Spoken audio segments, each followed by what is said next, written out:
रथयात्रा उपलक्षे पारलाखेमुंडी रे सांस्कृतिक संध्या उद्घाटित।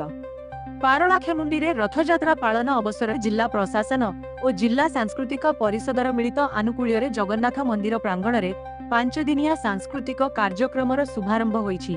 अतिरिक्त जिलापाल राजस्व मुनिद्र होन्नागा मुख्य अतिथि भावे जोगदेई कार्यक्रम उद्घाटन करथिले।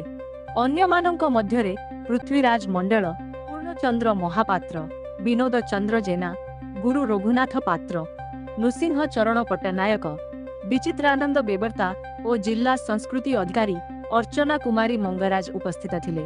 प्रथम संध्यारे पदामृत नृत्यायन, एजे क्रियू टीम नृत्य और ड्रीम डांस ग्रुप कलाकार माने ओडिसी नृत्य और भजन परिवेषण करी दर्शकों को मुग्ध करथिले। एही सांस्कृतिक कार्यक्रम 28 तारीख पर्यंत प्रतिदिन संध्या 6 ରୁ 9 मध्यरे देवस्नान मंडपरे अनुष्ठित हेबो।